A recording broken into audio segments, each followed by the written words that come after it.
자, 여러분들 수업 이어서 진행하도록 하겠습니다. 자, 이렇게 해서요. 저희가 거의 한 25분씩 2시간에 걸쳐서 그죠? 부가가치세 이론, 그 중에서도 가장 중요했던 구조에 대해서 살펴보았습니다. 자, 그럼 좀 빠르게 한번 진행해 볼게요. 자, 간접세였어요. 그죠? 납세 의무자하고 담세자가 틀렸죠. 부가가치세법상 납세 의무자는 누가 되죠, 여러분들? 그렇죠. 삥 누가 뜯었어요? 사업자가. 그죠? 샤니가 이마트한테, 이마트는 CU한테. 요렇게 뒤 슬라이드에서 배우겠지만 납세 의무자는 누가 됩니까? 그렇죠. 사업자가 됩니다. 아무튼 이게 담세자랑 틀려요. 부가가치세는 실질적으로 세금을 부담하는 사람은 누구였었죠, 여러분들? 샤니, 이마트, CU, 최종 소비자. 누구였을까요? 그렇죠. 최종 소비자가 실질적으로 부담한 사람이었고 중간중간은 부가가치세를 냈지만 다시 공제를 받았잖아요. 그죠? 그래서 최종 소비세라는 거 꼭 잊지 마시고요. 자, 일반 소비세였었다. 그래서 소비세는 원래 두 가지가 있었는데 일반적인 소비세와 개소세, 그 중에서 우리는 일반 소비세를 배우겠다. 자, 물세라는 게 나와 있는데 약간 어려울 수 있어요, 여러분들. 어려우신 분들은 그냥 물건을 사거나, 그죠? 우리가 구입을 하면 세금을 내야 된다. 이렇게 이해하시면 되고요. 원래는 물세의 반대는 인세라고 있어요. 인세, 인적상, 사람인, 그죠? 그래서 인적상을 고려하면 인세, 물세는 고려하지 않고, 왜냐면 소비세이기 때문에 그래요. 물건이나 이런 거에 붙는 세금이니까. 자, 그 다음에 전 단계 세액공제법이다 라고 나와 있죠. 자, 여기서 말하는 이 세액은 매입세액인가요? 매출세액인가요? 그렇죠. 매입세액이었었죠, 여러분들. 전 단계 세액공제법. 왜 다시 주었다가 뺏었어요? 우리가 왜 냈다가 다시 공제받죠? 그렇죠. 중간중간 그 단계에서 매출 누락하는 걸 방지하기 위한 차원이었다. 자, 이번에는요, 우리 면세제도 한번 살펴보도록 할게요. 자, 면세제도는요, 역진성 완화라는 게 나와 있어요. 자, 요거 한번 사례 들어서 제가 한번 설명해 드릴게요, 여러분들. 일단은 역진성이 뭐냐 이거야. 역진성은, 자, 이런요, 아까 제가 뭘로 설명했냐면 라면으로 설명을 했어요. 그죠? 자, 라면이 예를 들어서 뭐 2,200원짜리야. 예.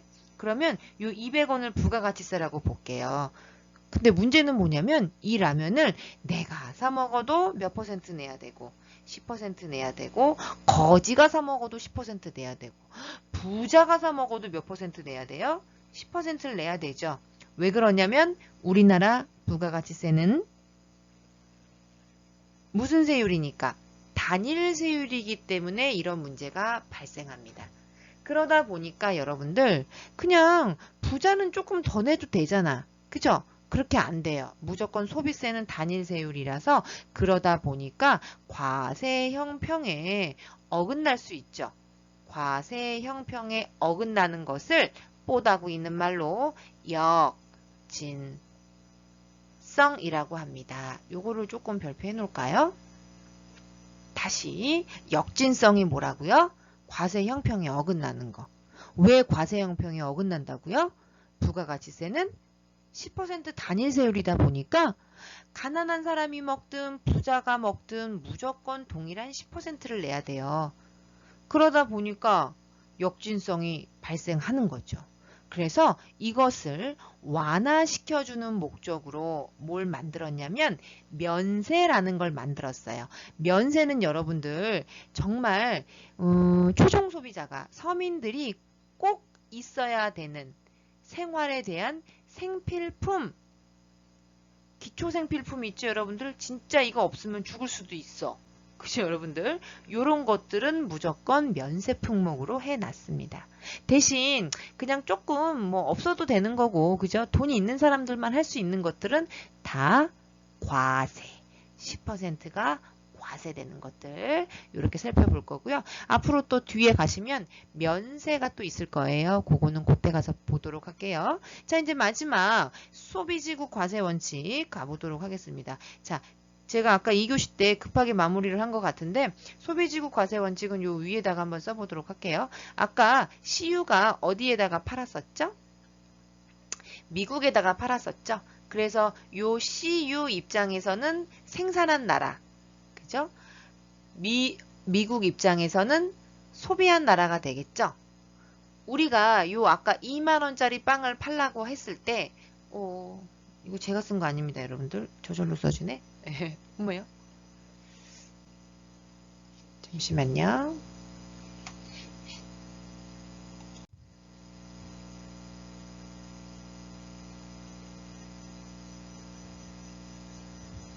자, 이 아이도 좀 힘든가 봐요, 오늘. 너무 펜을 많이 써서 그런가? 그죠? 상태가 좀 안 좋네요. 자, 가볼게요. 자, 암튼, 그래서 그 2만원 있었죠, 여러분들? 여기. 자, 2만원에 대해서 이제 잘 나오네. 우리는 0%만 내겠다. 그 얘기는 뭐예요? 생산한 나라에서는 과세를 안 하겠다. 소비한 니네 나라에서 과세해. 이게 소비지구 과세 원칙입니다. 그래서 영세율이라는 말이 나오면 소비지구 과세 원칙이 나오고, 만약에 우리나라에서 과세시키고 10%를 소비한 나라에서는 또 자기 나라 세율대로 과세를 해버리면 이때 한 번 과세가 되고 또 이때 두 번 과세돼 버리죠. 그러면 어떤 문제가 발생하냐면 이중과세 문제가 발생해요. 그래서 그것을 방지하기 위해서 우리는 소비지구 과세 원칙, 생산한 나라에서는 과세 안 하겠다. 결론은 영세율 적용하다 보니까 과세가 안 되는 효과가 발생하는 거죠, 여러분들. 그래서 소비지구 과세 원칙 이렇게 해서 마무리를 짓도록 하겠습니다. 힘들었어요. 그죠? 여러분들도 힘드셨죠? 오늘 2주차 또 당분간 또 이론 나가야 되니까 얼마나 힘들까. 자, 샤니가 아까 얼마 주고 팔았어? 10,000원.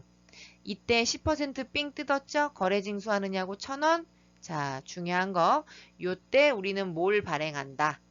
요렇게 A4 용지 위에는 누구? 공급자, 아래는 공급받는 자. 이래서 우리는 뭘 발행한다? 세금 계산서. 그래서 여러분 이제 마무리 지을게요.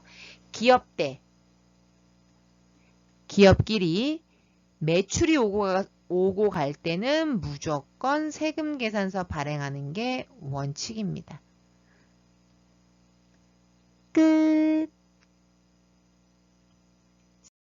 자, 넘어갈게요.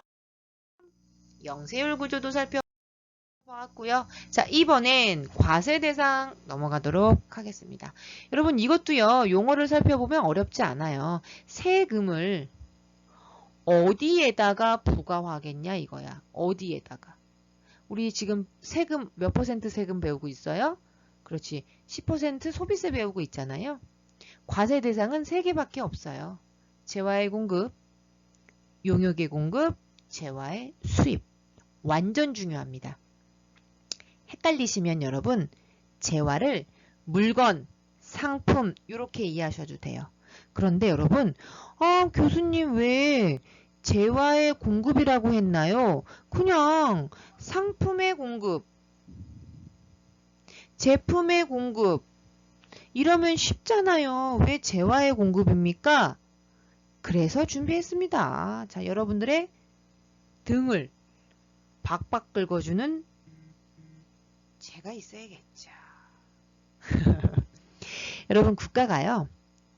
왜 상품의 공급, 제품의 공급이라는 용어를 안 쓰고 재화라는 말을 썼냐면 얘는요. 넓은 의미예요. VAT를 많이 과세하기 위해서. 무슨 말이냐면 잠깐 보실래요? 잡을봐. 재산적 가치가 있는 유채물, 무채물. 모르셔도 됩니다. 유채물은 뭐냐면 여러분 눈에 보이는 거고요. 무채물은 눈에 안 보이는 거예요. 어머머머머? 국가는 못됐다. 눈에 보이는 거에도 10% 뜯어가고 눈에 안 보이는 것도 10%를 뜯어간대. 그럼 그게 뭐냐 이거야. 유채물에는 여러분들이 알고 있는 상품,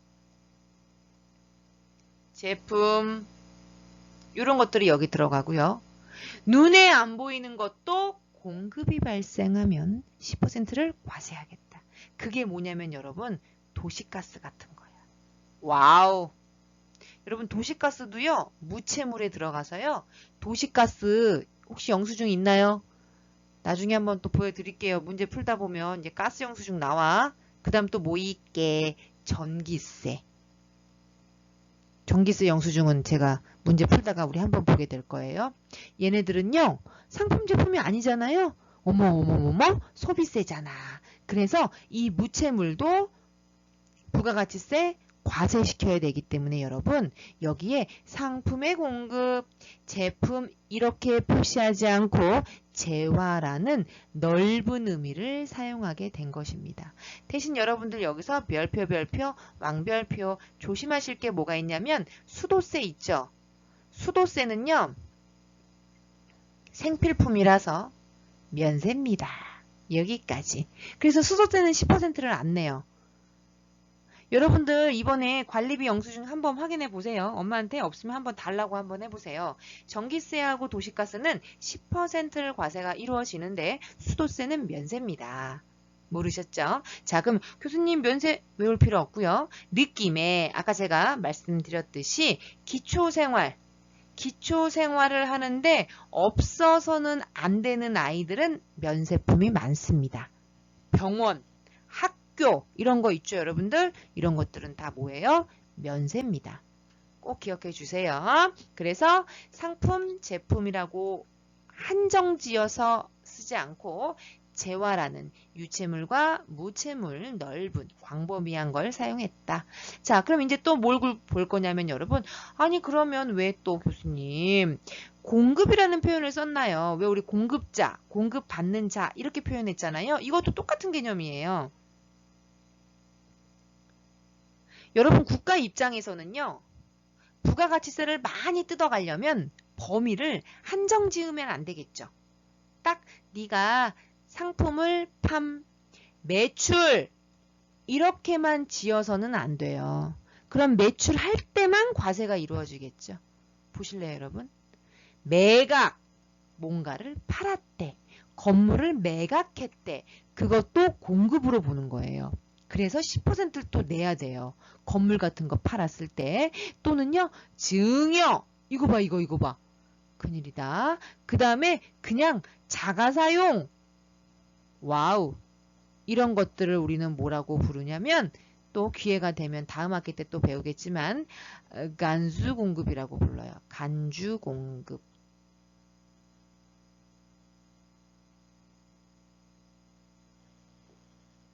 자, 그러니까 결론은 재화든 공급이든 부가가치세를 많이 걷어들이기 위해서 범위를 넓게 잡은 거다. 결론은 그겁니다.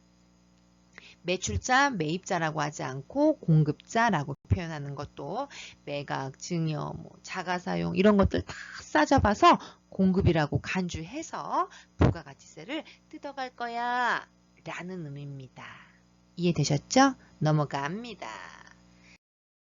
잘하고 계세요. 그렇다면 삥돌이는 누구냐? 아까 제가 세금을 뜯어다가 세금을 납부해주는 사람은 사업자입니다.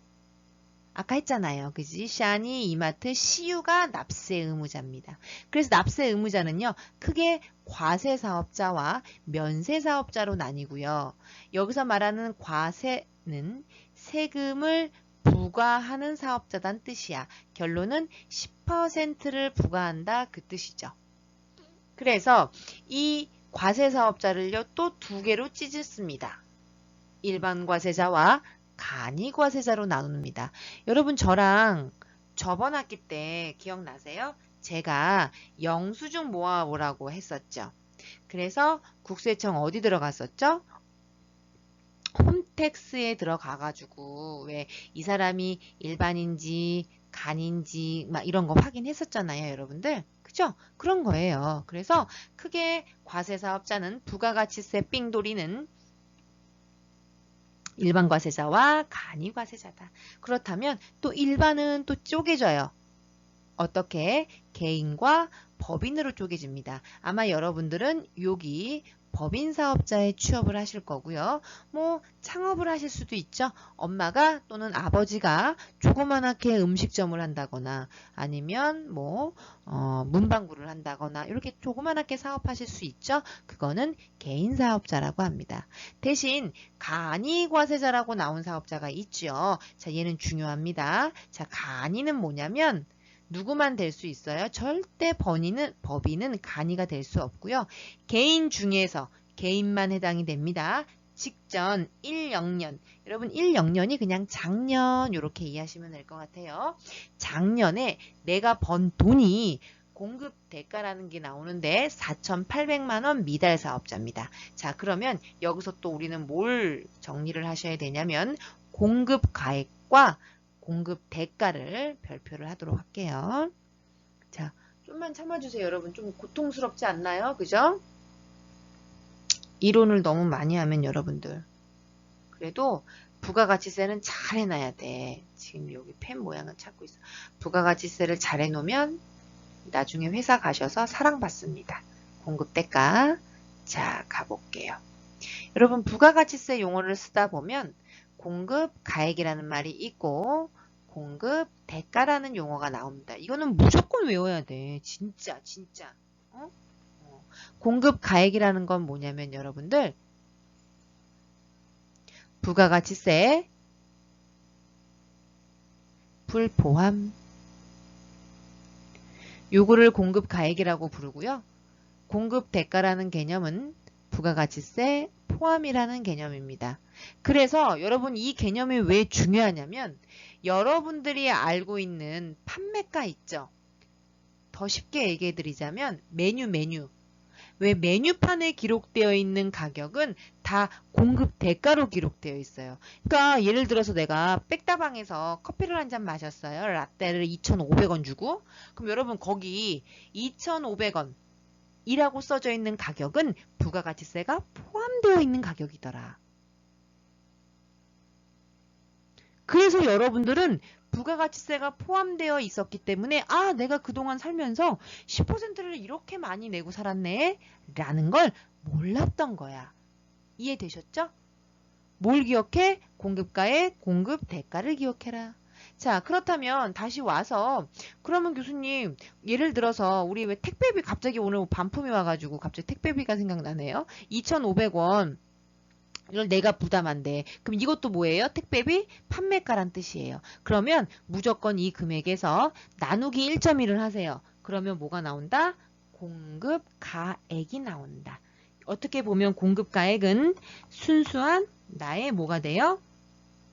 물건값이 되겠죠. 그러면 원래는 여러분 2,500원 나누기 1.1을 제가 해볼게요. 그러면 2,272원 나와. 점미만 버려버리면 그지? 여러분들도 계산기를 한번 두들겨봐.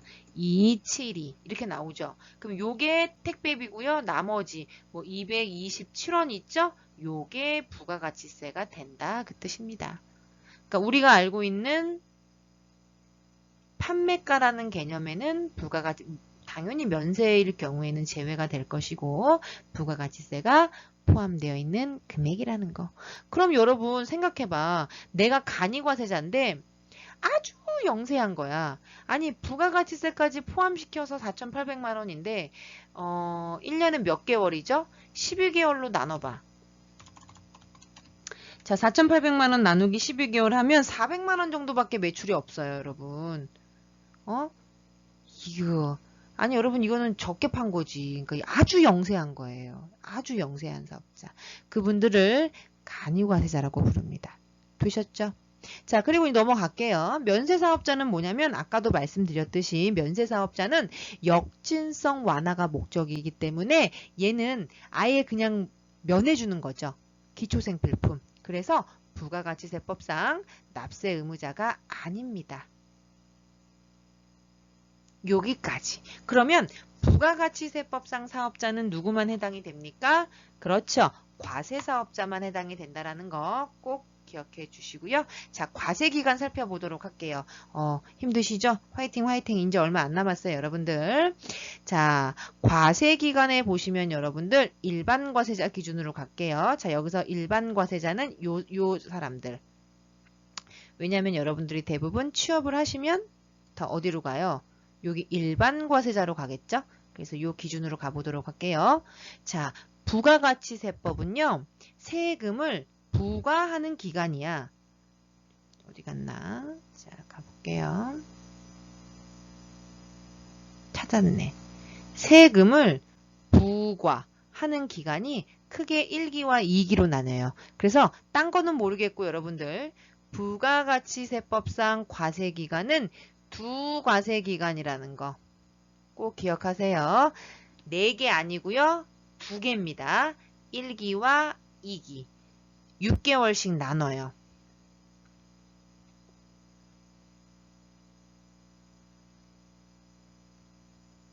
그래서 1기를 예정 확정, 2기를 예정 확정. 몇 개월씩 찍을 거냐면 3개월씩. 분기별이라고 이해하시면 돼요. 그러니까 크게 부가가치세는요. 이 과세기간, 과세기간은 크게 2개고요. 그걸 또 쪼갠 거야. 예정과 확정으로. 그러니까 어떻게 보면 1년에 4번이나 과세가 이루어지죠. 우리 대한민국에서 여러분들 대부분 세금은요. 1년에 한 번씩 걷어들여요. 1년에 한 번. 그런데 부가가치세는 1년에 4번이나 걷어들여요. 와우. 그죠? 이거 없으면은 뭐 예산이 없다고 봐야지. 뭐 부가가치세 제대로 안 걷어들이면. 그래서 3개월씩 끊어. 1월부터 3월까지. 요거를 과세기간이라 그러고 그러면 신고 납부는 언제 하냐면 무조건 다음 달 25일. 25일, 25일, 25일. 그래서 3월달 거 요 3개월치 것 4월 25일 날, 또 4월부터 6월까지 3개월치 거 7월 25일 날, 7월부터 9월달 거 3개월치 거 10월 25일, 10월부터 12월 3개월치 거 1월 25일까지 납부합니다. 요 과세기간도 꼭 기억해 주시고요. 넘어갑니다. 자, 이제 오늘 수업의 마지막 부분입니다. 그렇다면 사업자 등록, 여러분 저랑 영수증 1일차에 했었죠? 적격증빙하면서 왜 사업자 등록증 보여드렸잖아요. 그거 얘기하는 거예요. 그래서 앞대가리 3개는 관할세무서 코드, 가운데 2개는 법인이냐 개인이냐. 나머지는 1년 번호였었고 또 기억도 나네. 업태와 종목이라는 것도 배워봤지요. 자, 그래서 부가가치세법에서는요. 무조건 사업자 등록증을 하셔야 돼요. 사업자 등록을 하셔야 돼요. 그럼 뭘 발급해줘? 요 증서를 발급해줘. 일명 삥돌이잖아요. 어떻게 보면 납세 의무자잖아. 그러니까 사업 개시일로부터 20일 이내, 예를 들어서 내가 뭐 1월 1일 날 사업을 개시했어. 그러면 20일 이내까지는 무조건 사업자 등록증을 만들어야 돼요. 왜? 그래야 국가는 기분이 좋아. 사업자 등록증 내려왔어요. 이러면 친절해. 원래 공무원들이 약간 불친절한데 이럴 땐 또 친절해. 왜? 세금을 걷어다 주는 삥돌이가 또 한 명 생긴 거야. 그죠? 어떻게 보면 아주 친절해요. 그래서 20일 이내에 사업자 등록을 하시고요. 발급은요. 3일 이내 발급이 되고요. 혹시 발급하러 왔는데 좀 이상해. 느낌이 이상해. 그런데 좀 얘가 좀 다단계 냄새가 좀 나고 그죠? 그럼 어떻게 해야 돼?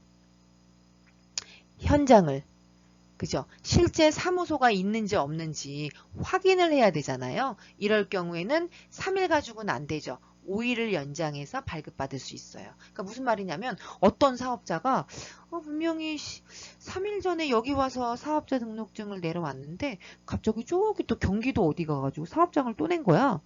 그러고 봤더니 이 사람이 저기 부산이나 울산에도 있네? 약간 이상하죠. 그죠 여러분들? 그러면 확인을 해야 돼요. 실사 검사를 한번 나갑니다. 그러다 보면 좀 연장해서 발급이 될 것이고 자 우리 회사가요 사업자 등록증을 냈어. 어디에다가 충무로에다가 냈는데 회사가 어떻게 됐어요? 변경이 됐어요. 주소가 이전됐어요. 사업장이 이전되면 어떻게 해야 돼요? 정정 재교부를 하셔야 되거든요. 요때는 당일 발급이 있는 게 있고 또는 3일 이내 걸리는 게 있어요. 그런데 여러분들 어렵지 않아요? 당일 발급은 얘밖에 없어. 상호 변경하는 거. 회사 명의 변경됐대. 그러면 그냥 바로 고쳐서 주고요. 그 외에 기타 사유들은 좀 이제 확인도 해야 되니까 좀 오래 걸린다. 그 정도만 기억하시면 될 것 같아요. 그래서 요거는 뭐 중요한 건 아니지만 요런 숫자가 이론 시험 문제 좀 나와요. 이론. 그래도 뭐 한 문제 맞고 가야 될 거 아니야. 오케이? 오케이. 자, 여러분 고생하셨습니다.